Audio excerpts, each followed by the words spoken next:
Welcome back, my bookish darlings. Today, I will be doing some quick book reviews. Who am I? I am the booktube goddess, the #1 drag queen booktuber on YouTube.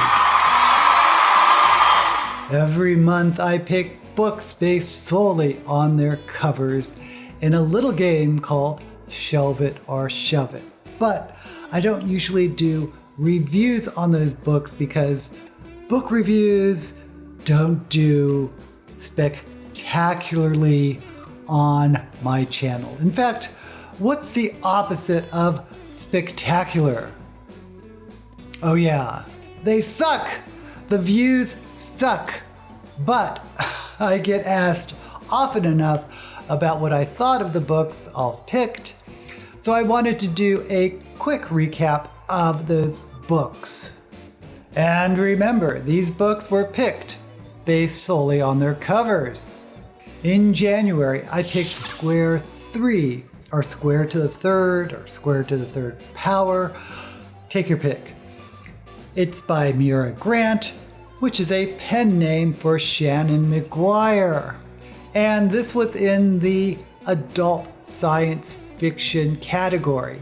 It is about two sisters, and when they are very young, a rip in reality traps one of the sisters in another dimension, and the other sister trains to become a scientist, trying to find out what happened to her sister. She does become the leading scientist in dimensional anomalies, which leave these spheres that no one can enter all across the globe, and there are sometimes these Godzilla-like monsters released into our world from these little reality tears. There's government conspiracies, and at the core, the relationship between the two siblings, reminding me of the sibling themes found in Shannon McGuire's Middle Game series, or book, which I highly recommend. Now, I did an entire video on this book, which I'll post up here. In sum, the plot held my interest and was fast-paced. The concepts were intriguing, even though they were not explored terribly in depth. But the characters were the strongest part of the story, and I love Shannon McGuire's development of characters in whatever she writes. And the characters were the strongest part of the story, in my opinion. Overall, Square to the Third gets my blessing. In February, I picked Daughter of the Moon Goddess by Su Lin Tan. This is a young adult fantasy that was inspired by the Chinese legend, Daughter of the Moon Goddess. This is a debut novel that I thought was impressive. It is young adult and has many young adult themes, which you may or may not be into. There is a very strong romantic subplot and some familiar YA tropes like love triangles and hate to love. Personally, I could have done without some of them. But they did not distract from the story of Shen Yin, who was born of a mortal woman and father, but the mother got the gift of immortality and was imprisoned on the moon. The father did what mortals do: grow old and die. The plot is about Shen Yin, driven from the moon and entering service in the heavenly court in order to try to win her mother's freedom. There's a prince, there's combat, there's betrayal, and there's politics. Overall, the story worked for me. Even if I'm not in love with some of the YA tropes that were also in there. I give Daughter of the Moon Goddess my blessing. And you know who else gets my blessing? You do. Just like this video and subscribe if you are not already. In March, I picked Echo by Thomas Oldhue-Velt from the adult fantasy category. I was very excited about this because it was actually a contemporary horror, and I love the occasional horror novel. And the prologue was really, really good. Really scary, really creepy, and it was the best part of the novel. From there, for me, it went downhill. The story is about Nick and Sam, who are a same-sex couple. Nick has had a horrific accident climbing the Maudit, a mysterious mountain that the locals avoid. Sam questions his own shallowness of whether he can be with Nick, who basically doesn't have a face. In fact, Nick's face is kept bandaged up like the mummy, and anyone who sees it goes insane. The mountain itself is some sort of supernatural evil force. And I did like the characters. I thought they were very well crafted and three-dimensional. But for me, the story got bogged down by mountaineering scenes.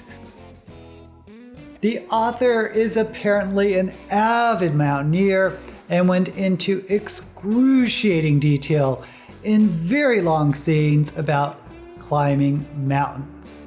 I ended up being bored in a horror novel. I almost DNF'd this book several times, but the story piqued my interest enough that I kept pushing forward.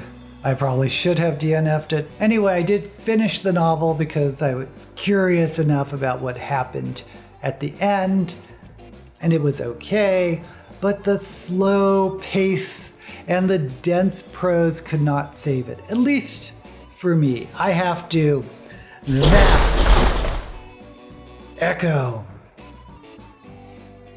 In April, I picked Gallant by V.E. Schwab, which was in the young adult category.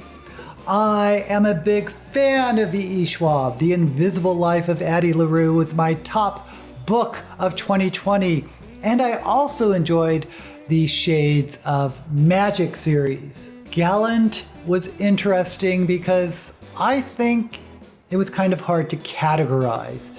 It was in young adult, but there were no young adult tropes. In fact, I thought it was more middle grade rather than YA because of the main character's age and the focus on friendship rather than romance.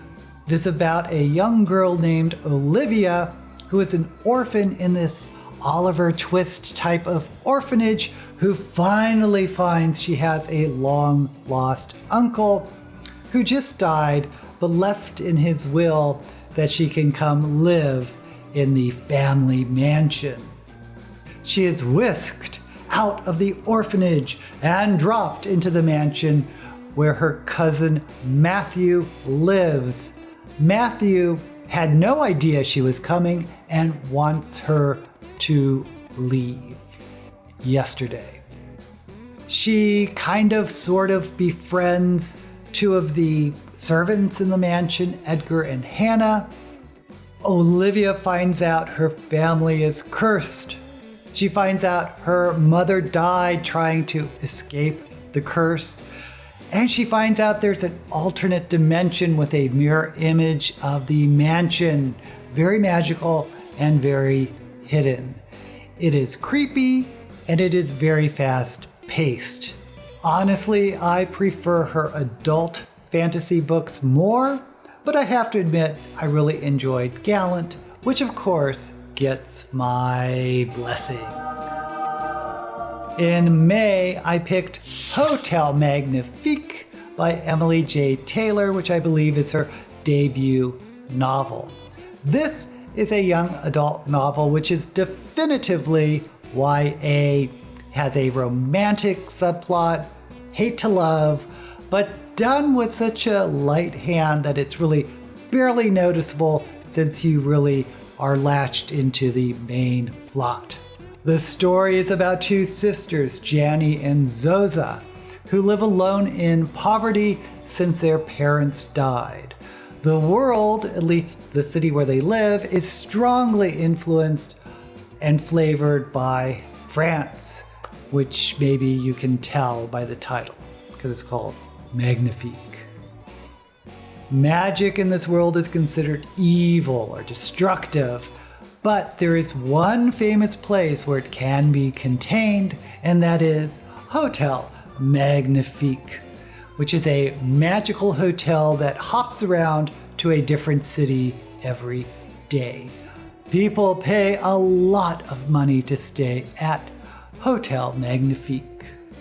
Janie and Zoza decide to apply for a job, especially since Zoza has this tremendous singing voice and can work there as an entertainer. They are warned against entering employment with the Hotel Magnifique by the doorman, Belle, who is dark, brooding, handsome, a little bit unpleasant. You probably see where this is going to go. But they are hired to work there and accept employment and find out the beautiful hotel hides dark secrets. Who would have expected? Janie is separated from Zosa, and Zosa ends up in a rather grim situation. And the plot pretty much involves Janie trying to free both her and her sister from the hotel, but they are bound there by magical contracts. I thoroughly enjoyed the novel. It is a very strong debut, and yes, Hotel Magnifique gets my blessing. In June, I picked Siren Queen by Niveau, which was an adult fantasy. I was very excited about this book because I had seen it before on releases to watch out for, as well as a book that Elias was waiting for. It is a story of how Luli Wei, an Asian woman in old Hollywood, becomes a famous movie star. It is told as an autobiographical retrospective from Luli in the future, so we get a lot of, oh, if only I had known. And it was fine, except there were some occasional fourth wall breaks where present-day Luli has a conversation with someone off-screen, which was kind of disconcerting, at least to me. Now the twist is, and there's always a twist, magic exists in this world, and Hollywood is run pretty much by dark magic. So we are taken through Luli's rise to stardom. She refuses to be pigeonholed into stereotypical demeaning roles that other Asians have played. She realizes her lesbian desires and has affairs with at least one powerful woman. And she fights against dark magic by using dark magic. I really should have loved this novel, but the magic in this world was all over the place. I never got a handle of its limits or who could do what or why. And sometimes it just went off the rails on how crazy this magic system was, to the point that there were times I didn't even know what was going on. I know some of the characters were based on real world actors, and I actually wish they used the names of the actual actors because I got sidetracked trying to figure out who was who. Like, one of the actors was obviously based on Butterfly McQueen, who played Prissy in Gone with the Wind, but for some reason, this version, under a different name, got super rich playing these roles. I don't think that was the case for Butterfly McQueen. But most egregious, for me, was the lack of plot. There just wasn't any high-stake conflict to keep the story moving. It felt, again, just for me, very slow paced. And I wasn't sure why we should be caring about Luli, who often wasn't the most likable of characters. Now, I know Siren Queen has been getting rave reviews and people seem to love this story, so I am an outlier. But for me, I have to zap Siren Queen. Let me know in the comments if you have read any of these books and what you think, or let me know which ones you are interested in reading. If you want to see another bookish video, you can find one right here. Until we meet again, may all the books you read be blessed.